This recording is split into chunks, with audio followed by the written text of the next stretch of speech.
Bismillahirrahmanirrahim. Assalamu alaikum, dear participants. Welcome to this session of textual study of the Quran. Today we'll begin with verse 57 of Surah Araf. As you all know, this surah is a surah that administers the warning to the Quraysh, and it tells them by narrating the various stories of the previous prophets of God and their nation that if they walk in their footsteps, if they follow them, then their fate will be no different. So these prophets of God like Noah and of course Ad and to whom Hud was sent, and Samud to whom the Prophet Saleh was sent, the people of Lot, people of Shuaib. So all these accounts have been narrated, and the accounts that have been narrated show that every messenger, without exception, presented the same message, presented the same invite, gave the same invite to their addressees, and unfortunately, these wretched people, they did not accept this, and ultimately they were totally decimated from the face of the earth through various natural disasters. So now in preparation for those accounts, we have these verses starting from verse 57. وهو الذي يرسل الرياح بشرا بين يدي رحمته حتى إذا أقلت سحابا ثقالا سقناه لبلد ميت فأنزلنا به الماء فأخرجنا به من كل الثمرات كذلك نخرج الموتى لعلكم تذكرون.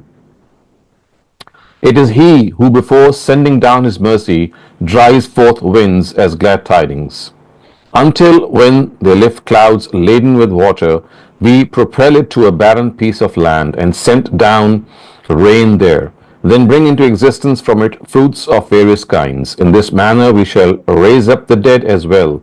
It may well be that you are reminded. This is a very common nature of argument that you'll find at several places and instances in the Quran. So if you recall that earlier on it was stated that people should devote themselves to God because His mercy is in close proximity to those who do so. Those who devote themselves to God will find His mercy enveloping them. Excuse me. So these words now actually depict a parable to this effect, that people who decide to devote themselves to God, they will find God coming closer to them. So what is being said here is that people should not regard the day to be far off when God's mercy will manifest itself for the whole world. Very soon this event will take place in which God's mercy will be apparent in full splendor. The dead will be raised back to life by God to the benefit they will benefit from it in the very manner He brings back a dead piece of land to life by sending rain. So clearly what is being said here is that just as this desolate and barren piece of land which has gone dry, suddenly there are clouds, suddenly there's a burst of rain, and then everything lights up, everything becomes fragrant. And in a very similar way, human beings will be raised to life. They have gone, they have disappeared, their bones have decayed, but it is just as God sends down rain and He creates this effect that the dead earth or the infertile earth becomes vibrant once again. In a very similar way, human beings, after having just decayed and decomposed, will once again be brought to life. So this is a phenomena which everyone sees every now and then, and this is a common argument which the Quran employs for people who live, of course, in the rural areas and in the countryside. For them it is a common observation, and this is how the Quran also proceeds with its argument, with its reasoning. It uses these commonplace scenarios and these commonplace scenes that we see, these everyday scenes that we see before us. And if you look, what has been said is that كَذَلِكَ نُخْرِجُ الْمَوْتَى, and then it is said لَعَلَّكُمْ تَذَكَّرُونَ, that these are the signs on the earth of the day of judgment on which the day will be raised to life, the dead will be raised to life. So again, this is a sign that the rain produces life in the dead earth. In a similar way, the day of judgment is going to produce life in the people who are dead. This is the comparison. وَالْبَلَدُ الطَّيِّبُ يَخْرُجُ نَبَاتُهُ بِإِذْنِ رَبِّهِ وَالَّذِي خَبُثَ لَا يَخْرُجُ إِلَّا نَكِدًا كَذَلِكَ نُصَرِّفُ الْآيَاتِ لِقَوْمٍ يَشْكُرُونَ. The land which is fertile produces much fruit and flower at its Lord's directive, and defective land produces nothing but what is defective. Same is your case in the verses of this Quran, and it is said, we show our signs in this manner in a variety of ways for those who want to be grateful. So this again is another simile, another parable, that defective land produces nothing but what is defective, and good land produces nothing but what is good and pure. And just as land which is infertile produces nothing and fertile land produces a lot, same is the case for the human being. The parable has been extended and a reference is made to God's mercy, which has been revealed in the form of the Quran. So not everyone will receive its benefit in the same proportion. So just as when rain falls down, it cannot affect land which is infertile, which is not recipient of that rain. It still stays dry in spite of rain. In a similar way, this rain of the Quran, it falls on everyone, but only the lands of the hearts are fertile, which are fertile, they will produce lush green orchards. And if they are barren inside, if they are totally barren, then if at all, they will only produce weeds and nothing more. So the Quranic words are, La yakhruju illa nakida, that they will produce nothing but what is defective. And while explaining how effective this parable is and how magnificently it depicts the eloquence of the Quran, we can see that it actually conceals many facts. It lays credence to the belief of monotheism. A parallel is also furnished of the possibility of the hereafter and the manifestation of the day of judgment. Similarly, the practice of God about providing guidance also becomes evident. So in other words, all these things, they become evident from this very concise and very, very comprehensive verse at the same time. So this universe has been made by the Almighty in such a way that if a person has a keen eye and a keen mind, every object it bears witness to the facts that the Quran is calling them to profess faith in is something so very evident. Alas, where do we find such insightful eyes and such needful ears who heed what they can see and what they can hear? So the fact that God is one, but the recipients are of different type. He is merciful to saints and sinners alike, but the sinners don't benefit from this mercy. The saints do. People who are righteous, they do. But the rain that falls down in the form of Wahi or in the form of the Quran, it's for everyone. The Quran is not just meant for the believers or the Muslims. It's meant for humanity, for everyone.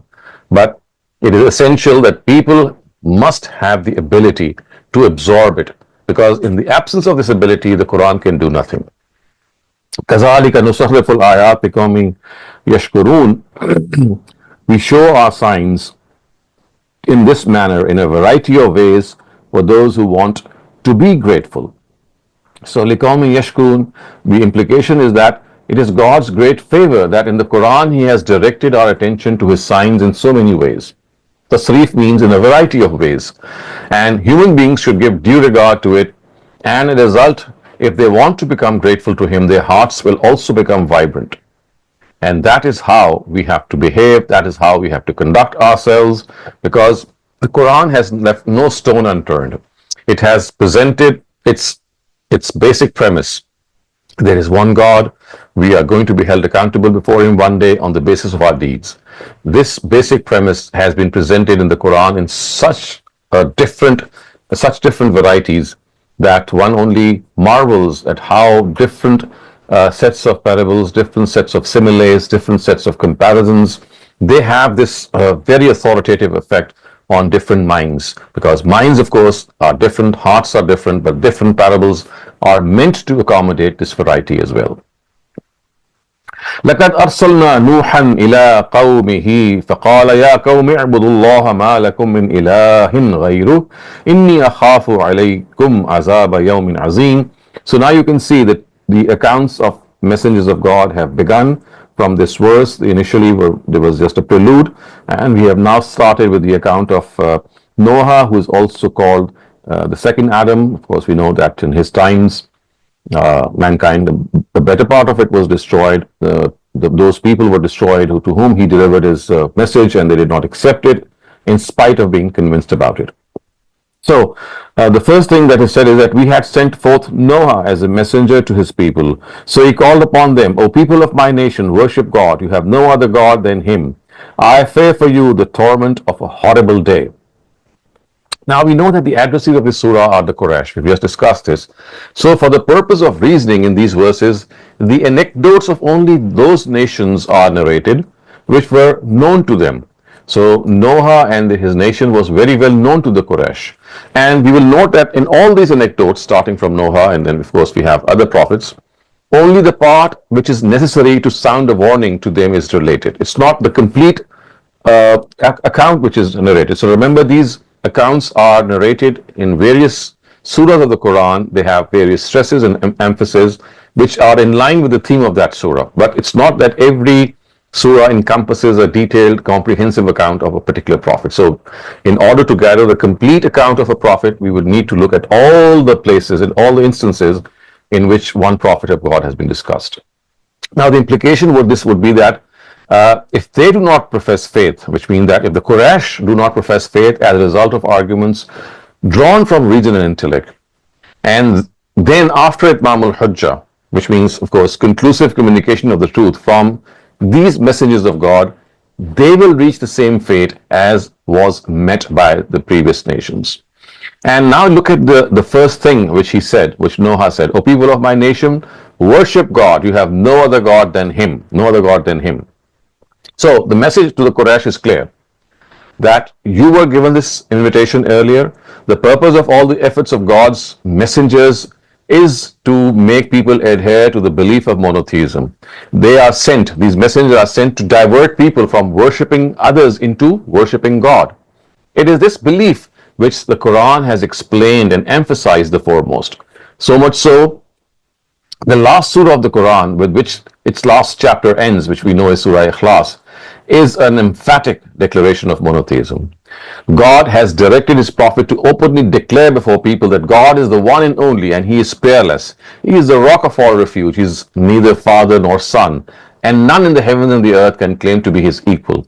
So this belief of monotheism requires that people totally consign themselves to God, acknowledge his oneness, attributes and rights, and ask for his help alone. Also, they must only thank God for his favors, only pray and beseech him in times of affliction, and obviously call upon him in both hope and in despair, and never regard anyone else, whether it's the prophet of God or an angel or a jinn or a saint or any other person, to be a peer of God. So the thing which Noah said at the very start was, Inni akhafu alaykum azaba yawmin azim. I fear for you the torment of a horrible day. Now this warning which he delivered about the punishment which necessarily visits the people if they deliberately reject their messenger is something that he sounded in his own words. It says that if they don't accept this messenger in spite of being convinced about him, then the punishment is going to wipe them from the face of the earth. And we also know it is evident from the Quran that this is in fact the manifestation of God's reward and punishment in this world. And as a result of this, a lesser or a miniature day of judgment is brought about in this world and bears witness to that great day of judgment. So remember, these miniature days of judgment, these lesser days of judgment, because that messenger delivers the truth in its ultimate way, people have no excuse. They are fully, they have no excuse to say that I don't believe, because they are convinced in their hearts. But because of arrogance, because of any other reason, they fail to acknowledge that. So now they are punished in this world. And on the other hand, people who profess faith are rewarded. So this is like a miniature judgment taking place in the life of every messenger. And for the first time that it took place in the face of the earth, it was in the times of Noah. So he was the one in whose times the first of these miniature days were brought about. And he said, قال الملأ من قومه إنا لنراك في ضلال مبين. So these are the elders of his nation. They said that we see you in open error. We see you in manifest error. Their implication is that the Prophet Noah has deviated from the path of his forefathers. He is belittling their religion and furthermore even threatening them of torment. So they were making fun of him. He said that look at this person. He has forsaken our ancestral religion. He does not like it. And he says that we and our ancestors have gone astray. So how can we accept him? Now it is said that قال يا قوم ليس بي زلالة ولكني رسول من رب العالمين. ليس بي زلالة ولكن رسول من رب العالمين, which means that, O people of my nation, I am not in error. In fact, I am a messenger of the Lord of the worlds. I am communicating to you the messages of my Lord. I am communicating to you the messages of my Lord. أبلغكم رسالات ربي وأنصح لكم وأعلم من الله ما لا تعلمون. I am being your well-wisher. I am being your well-wisher and know from God which you do not know.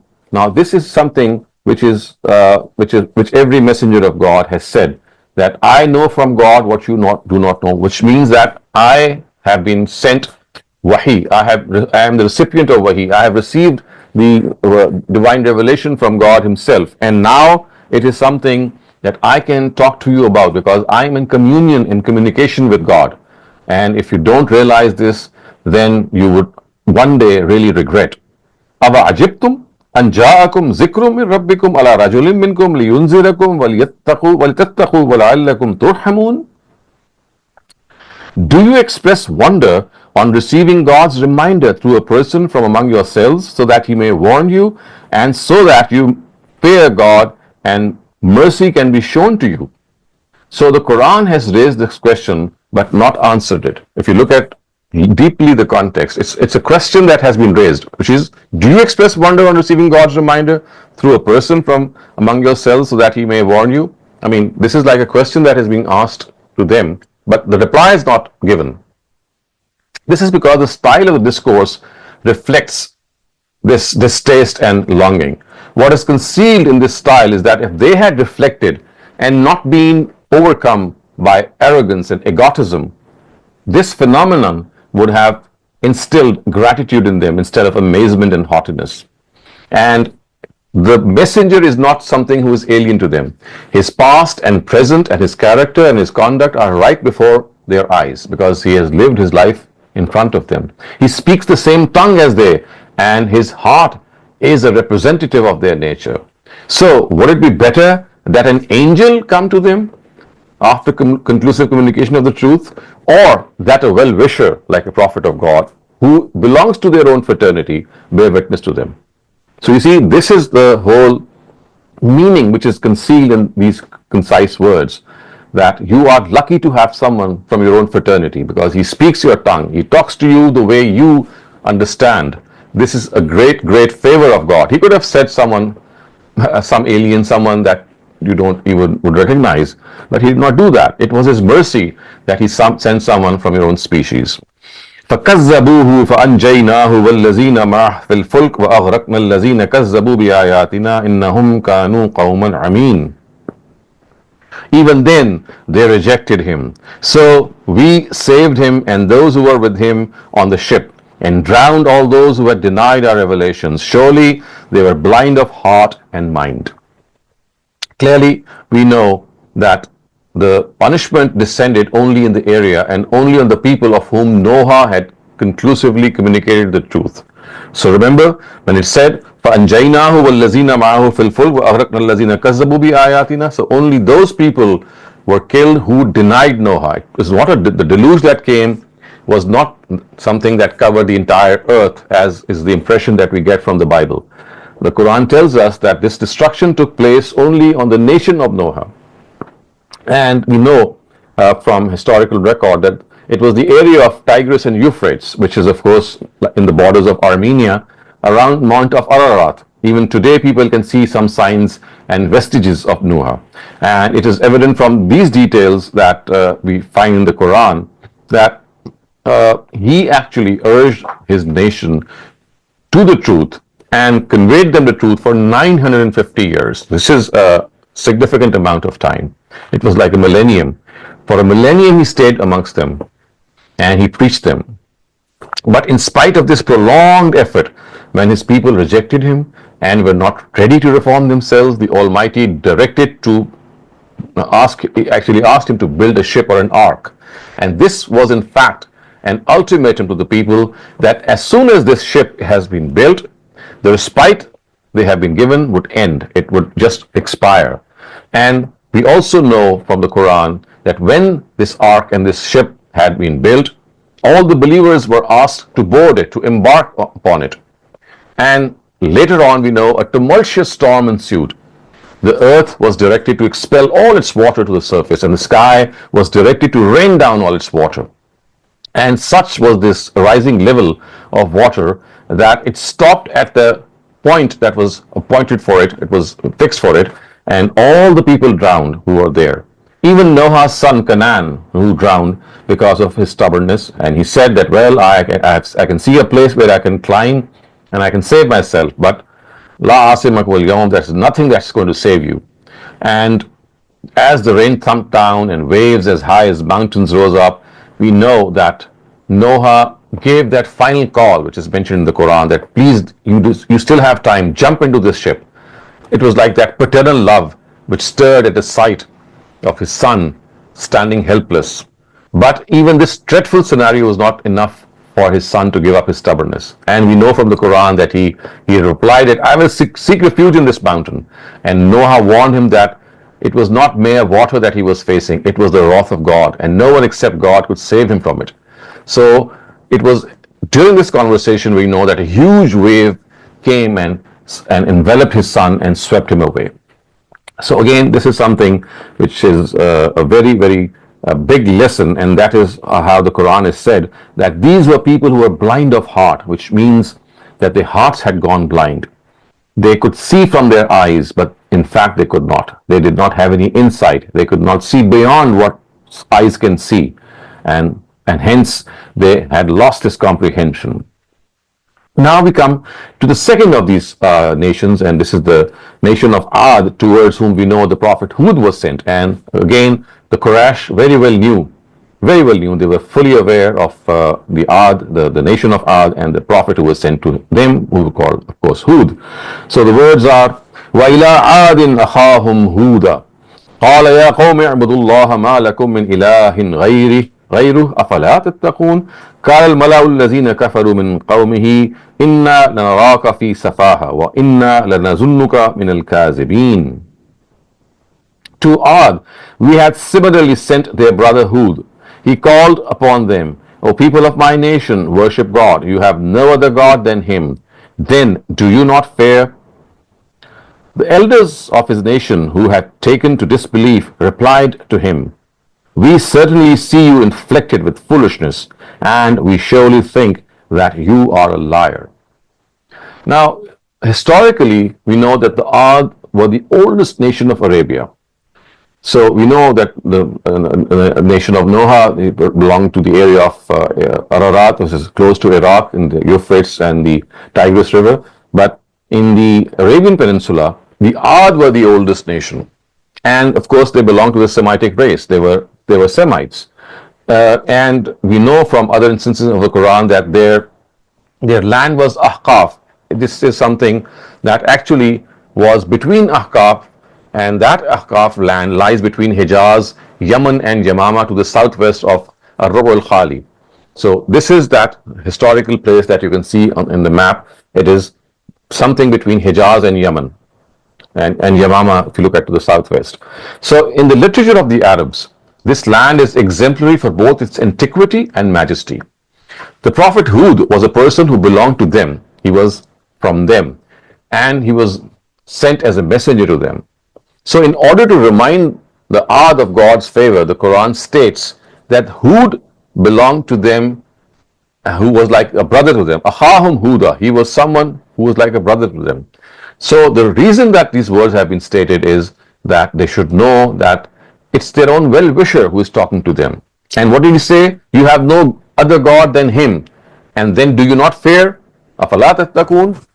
So do you not fear? What does this mean? It actually means that don't you fear that you will meet the same fate as has been met by those who insist on polytheism?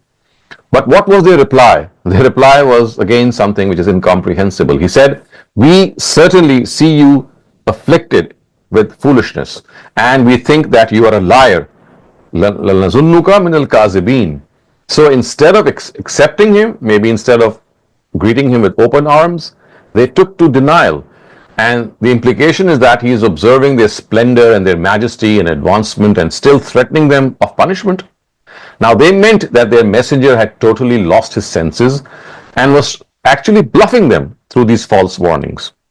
They thought that he was bluffing them. And what did he say? وَلَكِنِّي رَسُولٌ رَبِّ الْعَالَمِينَ. He first said, قَالَ يَا قَوْمِ لَيْسَ بِي سَفَاهَةٌ.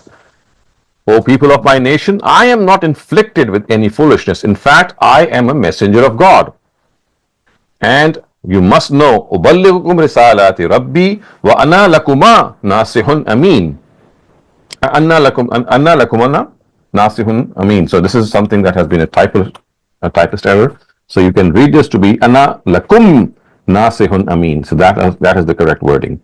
Which means, I am communicating to you the messages of my Lord, and with full sincerity, I am a well-wisher of yours. I am someone who is your well-wisher. I am someone who is not going to ill-wish for you.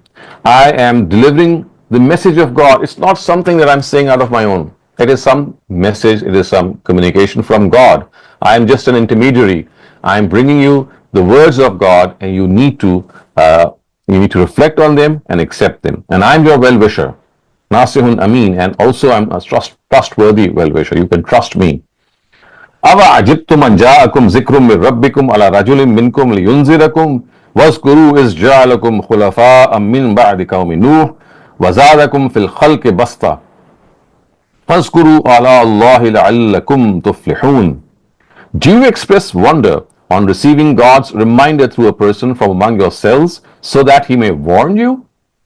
Remember when we granted you sovereignty after the people of Noah, and made you strong and mighty in physique. So keep in mind the majesties of God, so that you may succeed. So again, you can see that they are being told that you were the ones after the people of Noah, you were made strong and mighty. And this is a very significant distinction that they had. So zadakum fil khalqi bastatan, which means that they had very, very giant figures. They were very prominent in their physique. And we also know from historical traditions of the Arabs that the Ad were very prominent to both these aspects. They had a very strong body and a very strong physique. And the thing which is said to them is, keep in mind the majesties of God so that you may succeed. So what is evident from this sentence is that what is said earlier has both assurance and warning in it, that you must understand this and leave aside those who are our forefathers have been wishing, which we know has been the next part.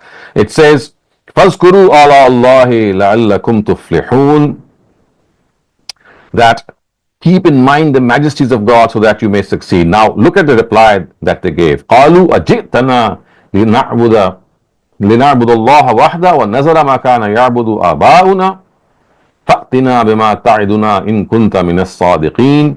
They replied, have you come to us so that we worship only one God and leave aside those who our forefathers have been worshipping? If this is the case, then bring on us the punishment you are threatening us with, if you are truthful.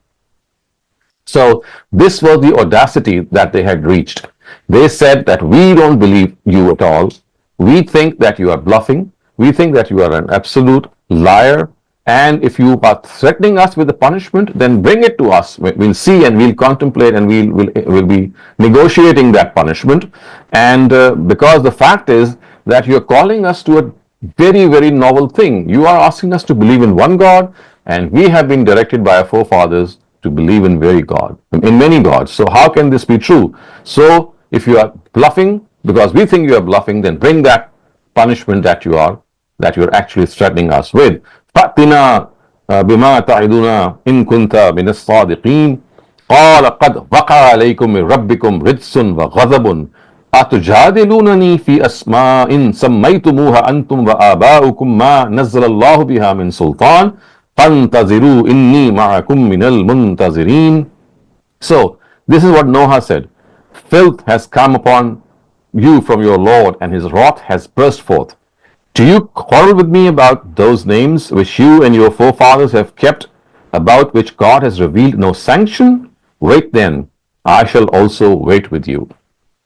So when Noah said these words, that filth has come upon you from your Lord, it is something that they have decided to remain in the filth of disbelief and polytheism. So this filth is actually referring not to anything but to the filth of their disbelief and polytheism. And what is implied is that if they are demanding to see the torment of God, then they don't have much time left.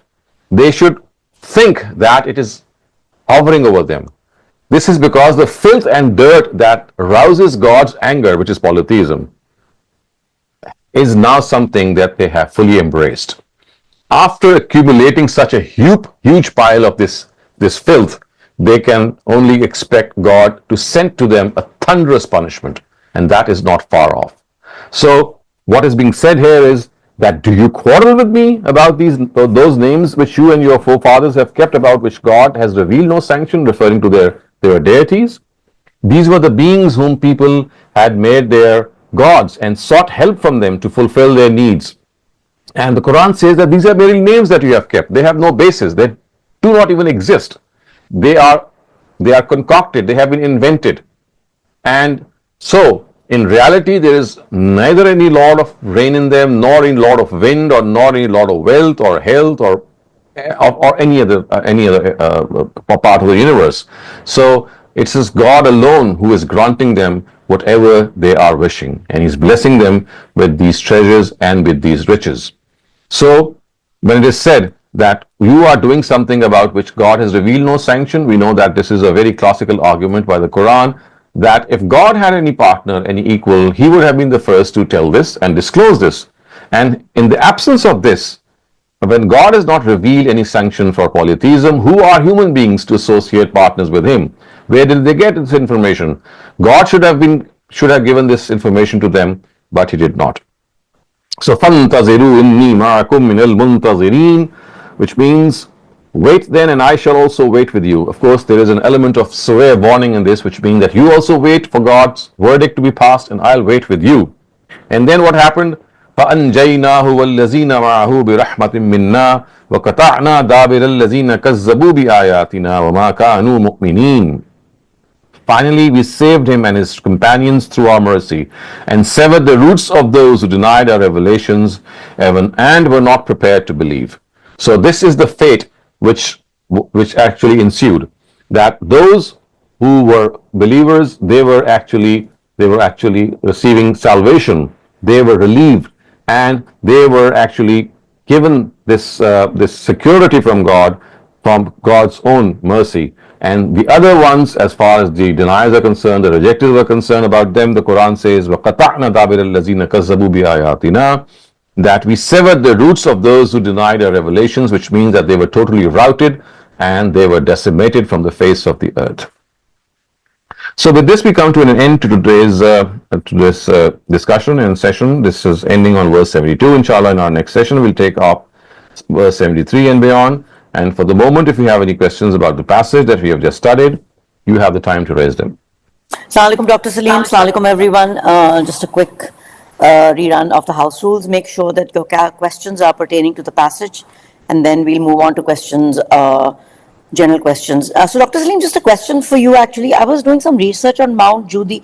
It seems that they've been able to really trace that there's something there, but the interest for archaeologists to excavate seems to be not as in the forefront.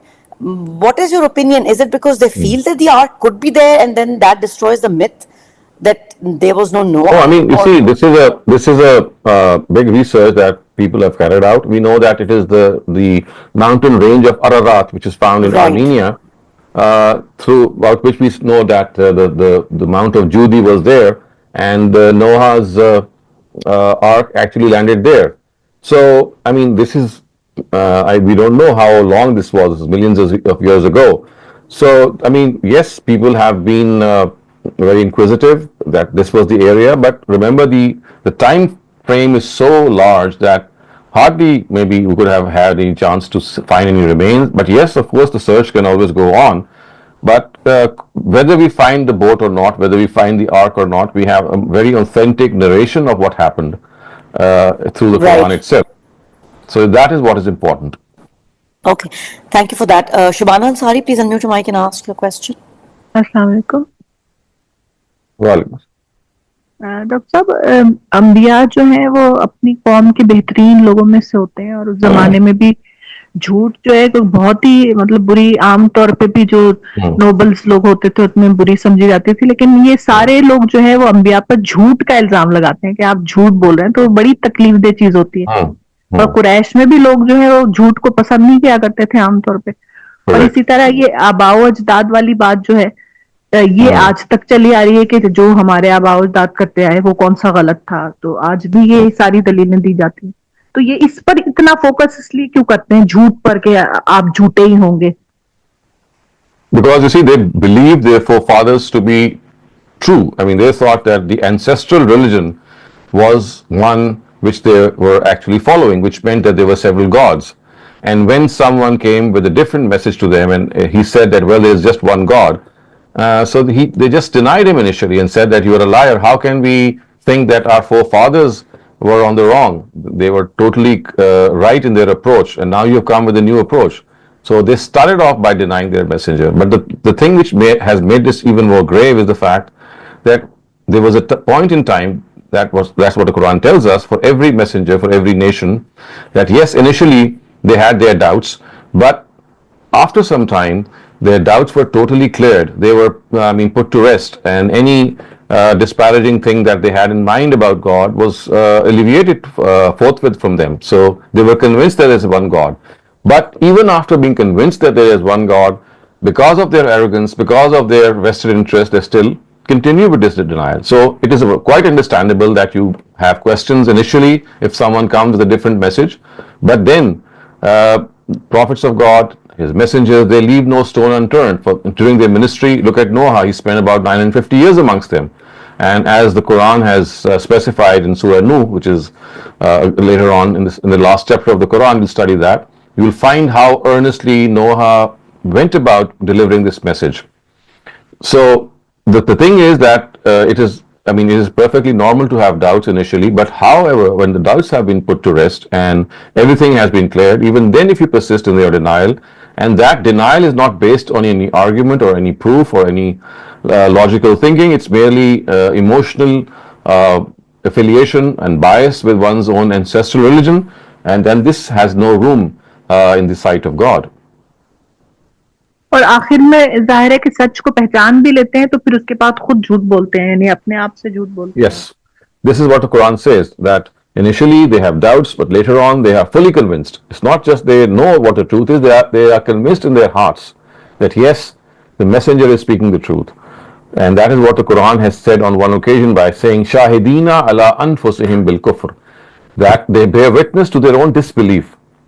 They bear witness to their own disbelief. And then, of course, there are verses in the Quran to the effect that in the hereafter, when they will be punished, they will confess their sins and they will say, yes, this is something that we did, but please give us a chance, send us back again, and we will not repeat what we did. So such will be the nature of this conclusive communication, that they will ultimately acknowledge their charge sheet. जी वो तो पूरे future की तस्वीर अल्लाह ताला ने कुरान में खींची हुई है. बहुत शुक्रिया.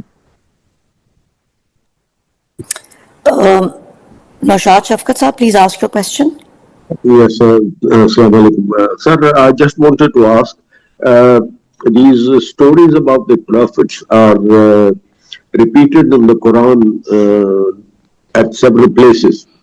One understandable reason is that giving the story of one prophet in detail would probably bore a viewer. But what could be the other reasons that God has stated these parables at different places in the Quran? And just a small comment, that the destruction of the nation of Noah is also mentioned in the Bible. So I think even if they are Christians looking for the remains, that would also substantiate what is stated in the Bible. Thank you.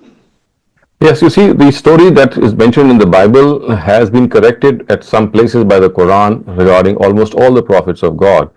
For example, in the case of Noah, the Bible gives us this very strong impression that the whole world was destroyed because of the deluge, the flood that came, and then mankind inhabited the earth once again through the people who were in that ship. But on the other hand, the Quran tells us that only that part of the earth was destroyed, or those people were destroyed who actually were his addressees, and there were other people, other nations who were far off, and it's not that the whole earth was destroyed.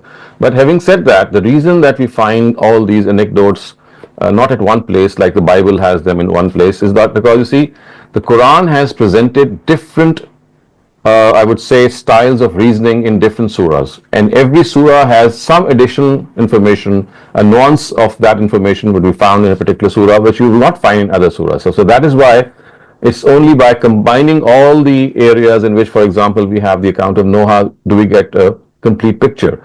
And the reason that we don't get a complete picture or it has not been stated at one place is because the style of the Quran is not like a narration in which some event is narrated. The style of the Quran is that it wants to convey some basic realities through tasrif. And tasrif, as you know, is reminding people by adopting different styles of reasoning. The same thing would be presented in a different style, and some hearts would be very welcoming that type of argument, and some other hearts might not stir or even, have any effect upon them. But by having this beautiful style which the Quran calls tasriful ayat, which means presenting its message in a variety of ways. So that is what the Quran does. That it could have done it in a very bland way by presenting that story in just one surah, but that it did not do, because as is the case with the Quran, it wants to address every type of every type of person, every type of argument that might get entangled in a person's mind is addressed in different surahs. And that is how the Quran has presented its message, not only regarding the accounts of the prophets of God, but with many other things as well. So look at for example, the arguments that are presented about Tawheed. So one could have argued that, well, Tawheed is a very basic argument or a very basic topic of the Quran. So one chapter or one surah could have been devoted to it. Yes, this is one style, and this is the style of the previous scriptures. But the Quran does not do so, because it's like a vibrant scripture. It addresses you and it makes you think what other people might not think at that instance. For those people, you will have a different argument at a separate place. So it's like selecting every person for a particular surah for which that person is going to be convinced, and then other people can be convinced from other surahs. So it's like of God. Perhaps God had this in mind. I'm just conjecturing that now after this book, there's going to be no prophet of God, no other book. So let this book have this very strong effect on people, that all types of people, whether some would be introverts, some would be extroverts, some would be impressed by one type of reasoning, some would be affected by another type of reasoning. So it's like embracing all kinds of people, all types of people, so that somehow they get convinced. And this, of course, I would count as a mercy from God. Thank you very much, sir. Thank you very much. Dr. Saleem, I have a chat question. What psychological or spiritual diseases caused the people of Prophet Noah and the people of Ad to reject the truth, even though the message was clear and came with guidance from Allah? The Quran has commented on this on several occasions, and we know that one of the reasons is arrogance, jealousy, vested interests, affiliation to one's ancestral religion. So all these are biases and prejudices which people have, and we even have them today. Tribal bias, the thing that we cannot be wrong. How can we be wrong? Why should we go against our ancestors? This ancestor worship is something which is the strongest motive not to switch from what we have. We even have it today. Today, when we get to know something new from a person regarding religion, we say that, why should we believe you? You are the first person to say this. Our own ancestors and our own forefathers have said something different. So it becomes a barrier. And God wants us to judge something on the basis of merit, but not because someone in the past has been its advocate. If there have been several advocates of a particular view, but that view does not hold ground, that view is not convincing, and some person comes along and tells you, then this is our test, that we have to decide on merit, not because we have a tribal affiliation, not because we think that we would be going against the tribe's view. So this tribalism, this bias, this prejudice is something that bothers us even today. So people who have brotherhoods, people who live in societies, in particular neighborhoods in which they have a small asabiya, which means they have prejudice about their own on their own background, they suffer from this, and mankind at large has also suffered from this. So that is perhaps the reason, and that is why the Quran says that our primary job is to be a critical seeker of the truth. It's not that the truth is going to be something that we shall always find from our forefathers. No, it's something that whenever it raises a question in your mind, it could be your own question, it could be someone else's question, you have to investigate yourself, and this is our greatest test. Thank you, Dr. Saleem. I do not have any raised hands right now pertaining to the passage, so I think we can move to the idiomatic translation and then come back to questions. Okay, so I'm starting off with verse 57. وَهُوَ الَّذِي يُرْسِلُ الرِّيَاحَ wa, and huwa he, الَّذِي who, yursilu sends, riyah winds. So the singular is rih and the plural is riyah. Bushran means as glad tidings. Baina yaday rahmati, which means that before Baina yaday rahmati would mean that his mercy, as his mercy. Hatta iza aqallat sahaban, hatta until, iza when, aqallat sahaban. So aqallat means to become heavy or laden. Sahaban, the clouds. Sikalan, with a weight. So in other words, baina yaday rahmati would mean that before his mercy. So baina yaday means something which is before you, but in the context it would mean before his mercy. So what constitutes his mercy is the rain. So before the rain even comes down, what is being said is that he sends down these winds. These winds bring glad tidings of God's mercy, which is of course rain. And how does this happen? Hatta iza aqallat sahaban siqalan. So aqallat would mean that when the clouds, aqalla mean that they lift them on their shoulders. Aqallat sahaban, what happens is that these winds, they lift the clouds on their shoulders. Aqallat sahaban siqalan would mean that siqalan would mean something which is heavy, and sahab of course is referring to the clouds, heavy clouds. Of course, heavy clouds would be an indication that they are moisture laden. They have lots of moisture and they are about to burst. So what will happen? Suqnahu, God says, we send them, li baladin, towards an area, mayyatin, which is dead. So idiomatically it would mean that it is he who sends the winds as glad tidings before he sends his mercy, which means before he sends his rain, until when these clouds lift until when these winds lift the clouds, which are heavy, which are laden, of course heavy with water. What happens? Suqnahu, we push them. We push these clouds. Where do we push them? Li baladin, towards a balad, towards an area, mayyit, which is dead. And then what happens? فَأَنزَلْنَا بِهِ الْمَاءَ, then we bring down bihil ma, with it, we bring forth with it through the water. And what does that happen? That we sent down through it the rain. This water actually refers to the rain. So we sent down rain through these clouds. And what happens then? فَأَخْرَجْنَا, therefore akhrajna, we take out, bihi, through it, through the water, min kulli thamarat, fruits of all kinds. Or in the Arabic word, the fruits or the samarat does not merely refer to fruits, it also refers to crops and vegetation. So God sends down water, and then we take out from that water, what do we take out? Min kulli thamarat, all types of samarat, all types of fruit. Kazalika, in this way, nukhrijo, we will take out al-mauta, the dead, which means that we will take out the dead, or we will make the dead live. La'allakum, so that you, tazakkarun, receive reminder. So what is being said is that just as rain enlivens a dead piece of land, in a similar way, God says, we will bring the dead to life. Nukhrijul mauta, we will bring the dead to life, so that you receive a reminder. Wal balad at-tayyib, wa and al-balad area. At-tayyib means fertile. So what about the fertile land? Yakhruju nabatuhu. What does happen? It brings forth its vegetation. Bi-izni rabbihi. With the directive of Lord. Be with izn, permission. Rabbihi, its Lord. So it produces much fruit. In other words, yakhruju, the land which is pure, the land which is wholesome, the land which is fertile, al-baladu tayyib, yakhruju nabatuhu, it brings out nabatuhu, its vegetation, with the permission of God, bi-izni rabbihi.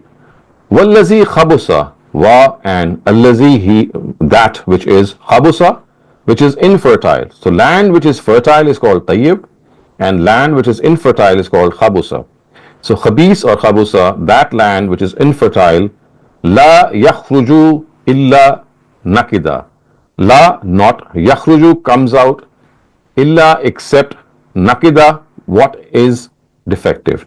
So land which is infertile, from it only comes out what is defective, which means only defective crops and vegetation come out of such land.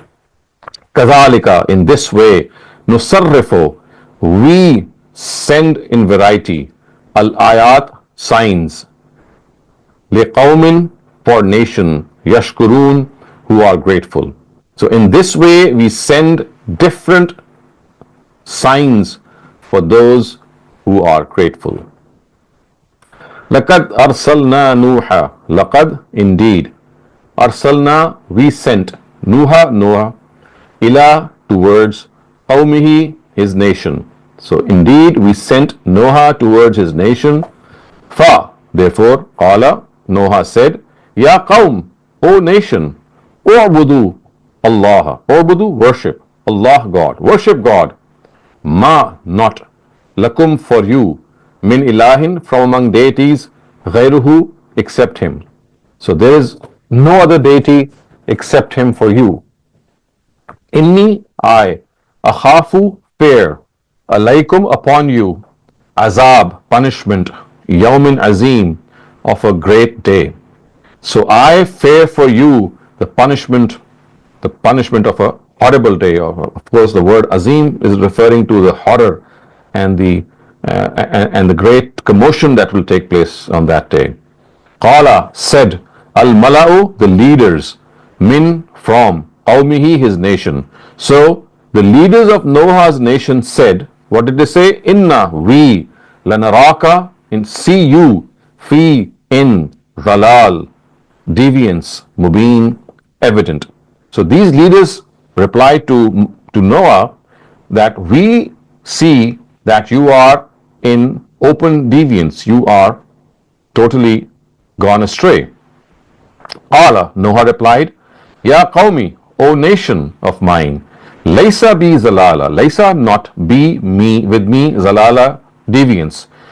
Deviance is not with me, walakinni, but I, rasulun, I am a messenger, min, from, Rabbil Alameen, the Lord of the worlds. So he replied that I have not gone astray, deviance is not with me, I am the messenger from the Lord of the worlds, Rabbil Alameen. And what do? Uballighukum risalati Rabbi. Uballighukum, I deliver to you. Risalat, messages. Rabbi, of my Lord. I deliver to you the messages of my Lord. Wa ansahu lakum. Wa, and ansahu, I am a well-wisher. Lakum, of you. I am a well-wisher of you.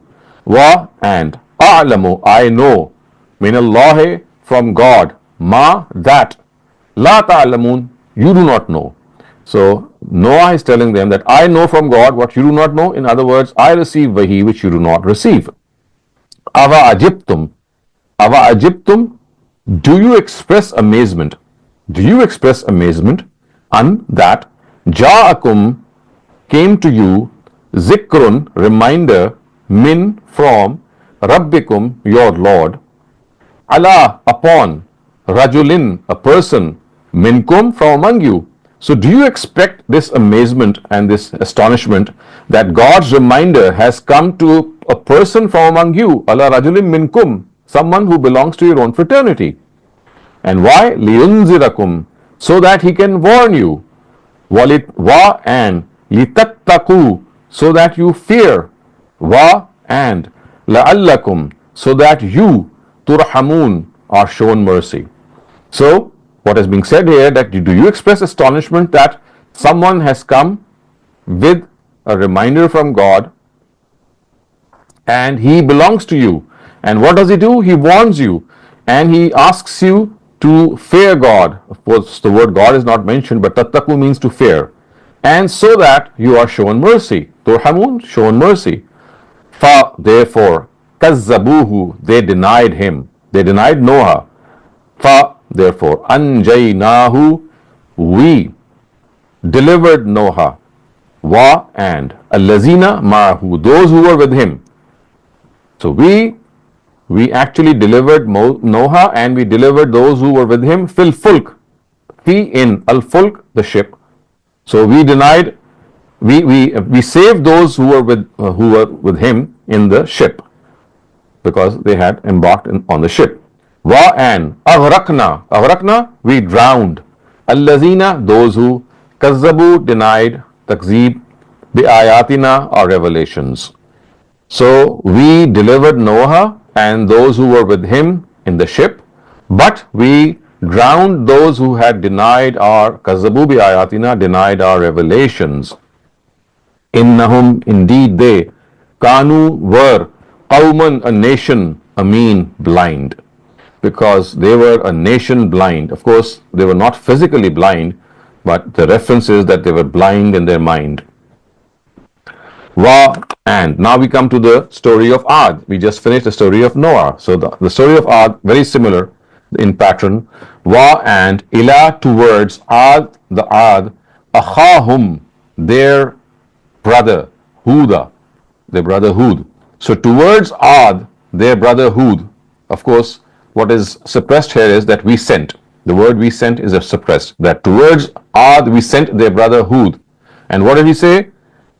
He said, Qala, ya qawmi, O my nation, Ubudullah, worship God. Ma, not, lakum, for you, min ilahin, of a deity, ghayruhu, except him. O my nation, worship God. There is not for you any God except him. Afala, do you not, tattakun, fear? Qala al-malaw, Qala, said, Mala, the leaders, allazina kafaru, of those who disbelieved, min qawmihi, from his nation. So the leaders of his nation who had disbelieved, what did they say? Inna, we, lanaraka, see you, fi, in, safaha, foolishness. They said, we see you in foolishness. Wa, and inna, we, lanazunnuka, we regard you, min al-kazibin, among the liars. We regard you among the liars. Qala, so now Hud replied, Ya qawmi, O my nation, laysa, be, not with me, safaha, foolishness. Not with me foolishness, which means that I am not foolish. Walakinni, but I, Rasulun, am a messenger, min, from, Rabbil Alameen, Lord of the worlds. I am a messenger from the Lord of the worlds. Uballighukum, I deliver to you, risalat, messages, Rabbi, of my Lord.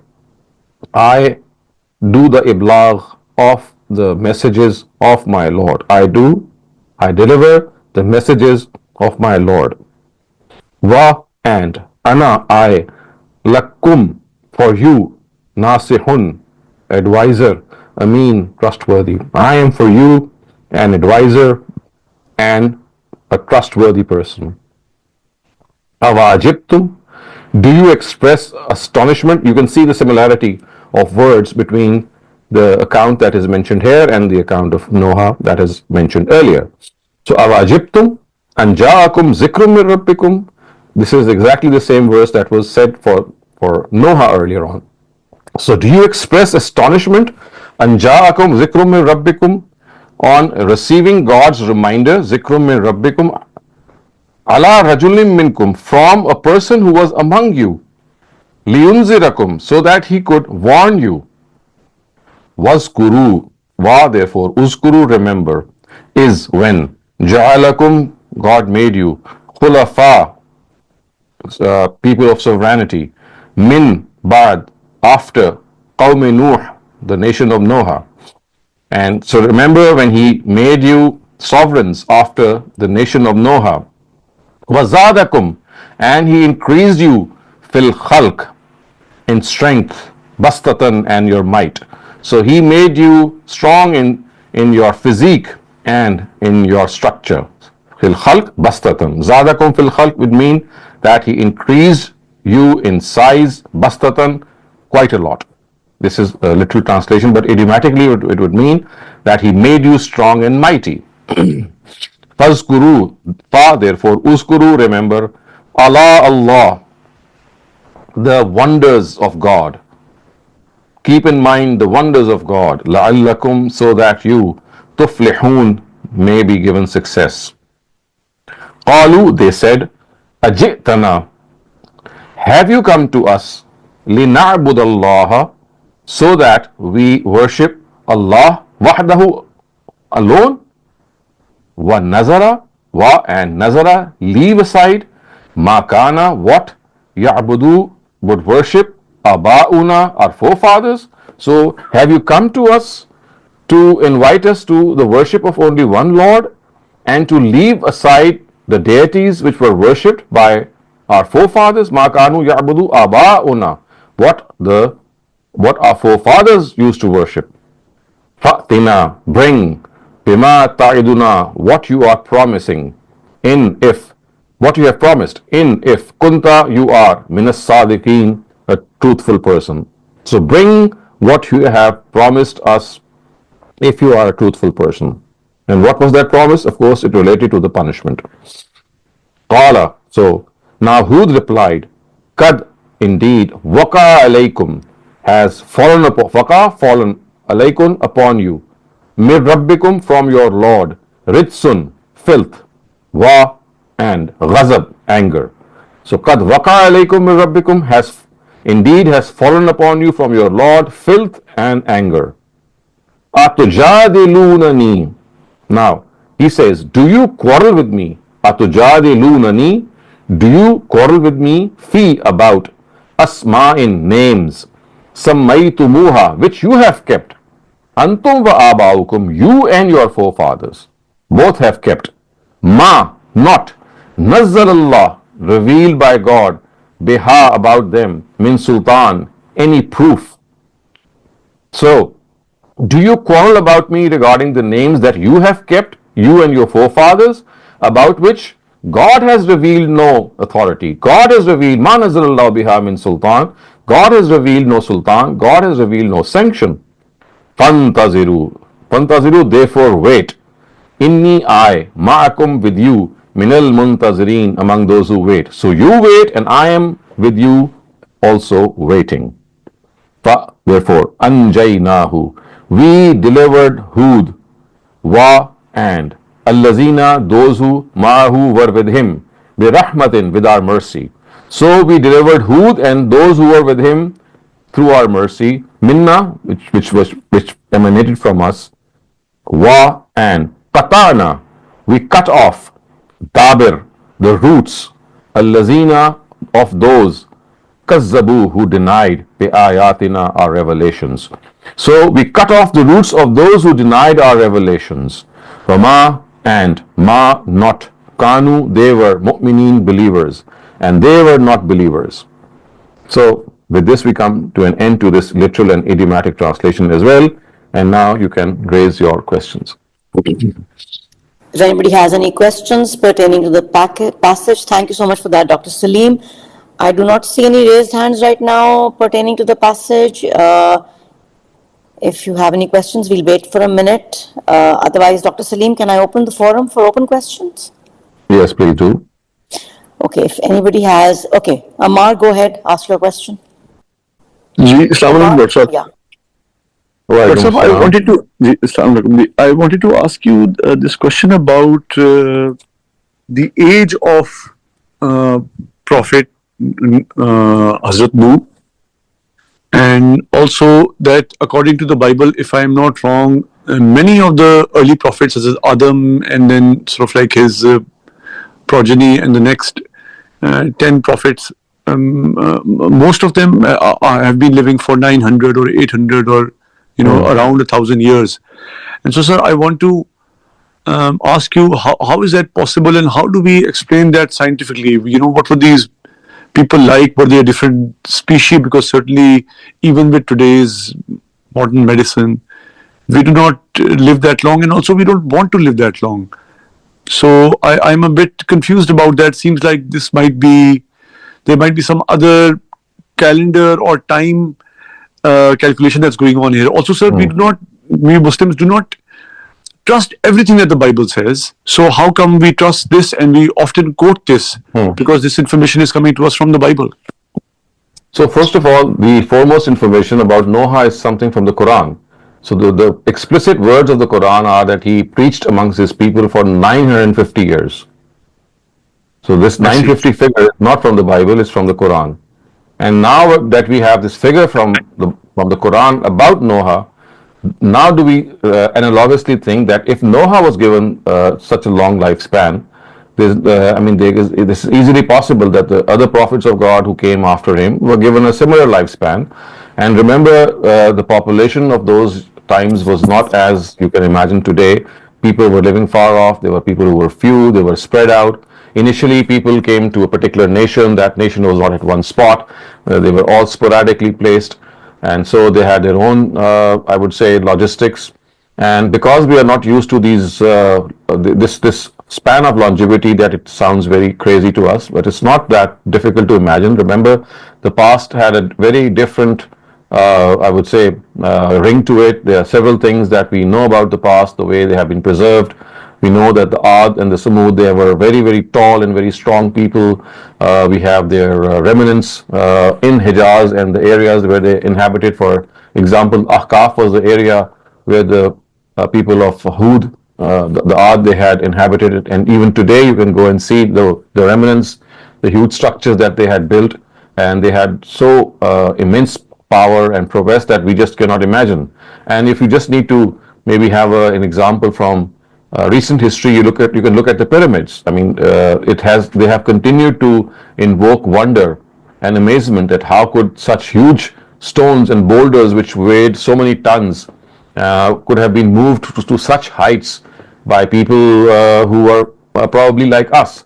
So, I mean, at times human beings, because they are not aware of many things of the past, they feel skeptical, but there is no reason to feel skeptical, because you see, each era has its own type of people, has its own style of people. The traditions are different, and most of all, I mean, the Quran, of course, is an authentic and a reliable source of knowledge. It tells us that Noah probably had the largest lifespan amongst all prophets of God, and 950 is like a millennium.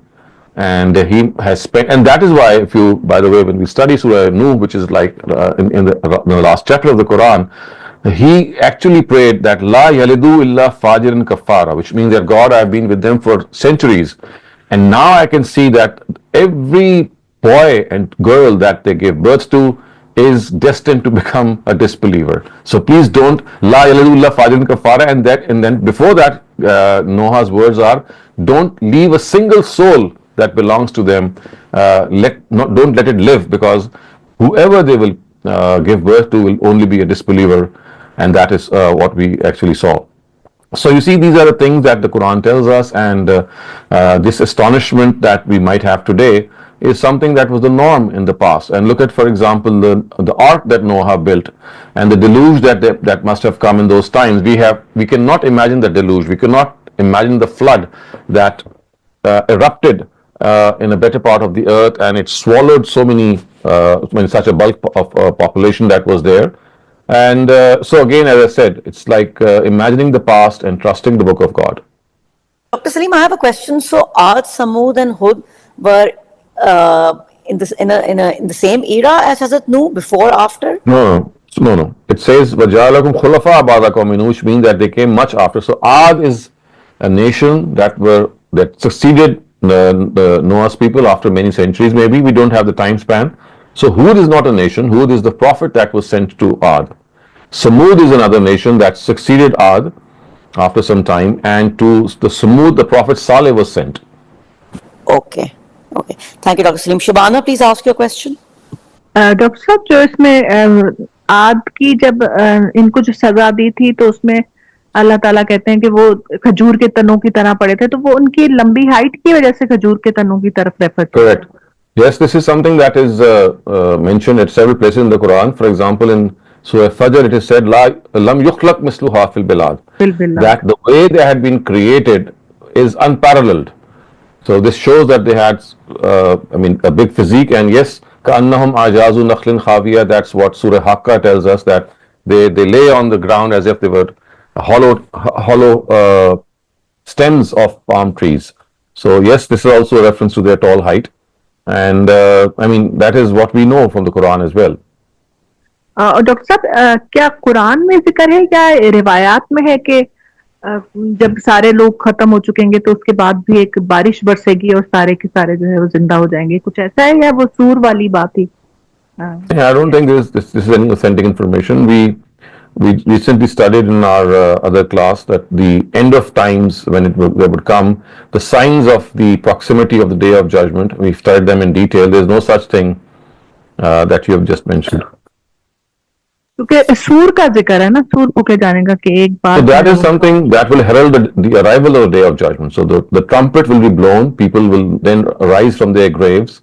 So the first trumpet will signal the death of people who are alive, and the second trumpet would signal the time when every dead soul would be raised to life. So we have two instances of trumpet blowing. जिनका कुरान में जिक्र है। Yes. Samina Naim, please ask your question. Assalamu alaikum ji. I just Right. wanted to know if this Qawm-e-Aad were the descendants from Hazrat Nuh's, the people who survived that. Were they the descendants of Hazrat Nuh's? This is something that we cannot have certain knowledge of, but it does seem so, because they were Semites. They did belong to the Semitic race, and the Semites, of course, were from the children of Noah. So Sam was one of his sons, and because the Ad are Semites, so it's quite probable that they are from his son Sam. Thank you ji. If anybody else has any questions regarding the passage, I can take them now. Otherwise, I'm going to be opening the forum for open questions. We still have some time left. Dr. If we look at the different ages of prophets that have been stated in the Bible, then there is a very clear distinction between the ages of the prophets before Noah. For example, Hazrat Adam has been in the Bible. He has been given the just give me 1 second, sir. Given the age of 930, and then Set is to 912, and then Canaan is 910. So generally speaking, the ages are quite long. Yeah. These people are living for almost, like you say, 1,000 years. Right. But then after this major flood happens, there is a very drastic reduction in the average age. And the way ChatGPT is describing it is that before Noah, the ages of the prophets is 700 to 900, whereas after Noah it's around 120 to 150, and then by the time of Moses it's 120, and then it diminishes further. Can we say that because of the flood there was some seismic change in the nature or in the flora, fauna, or the atmosphere of the earth? See, this is not a study. This is not it does not lie in the scope of religious study. This is more related to anthropology and sociology. So anthropologists and sociologists, this is their field. That how did ages get reduced, or what was the exact time? And the Bible just gives you a piece of information. And that information, if you rely on it and you get this trajectory that yes, gradually these ages were reduced, then again, as I said, this is not a topic that the Quran or any religious book would cover, because it's something that is outside its ambit, and it would relate more to anthropological studies. Ji sir, thank you. So, Dr. Saleem, I do not have any text questions or any raised hands right now, so we'll just end the session and inshallah we'll reconvene next Saturday.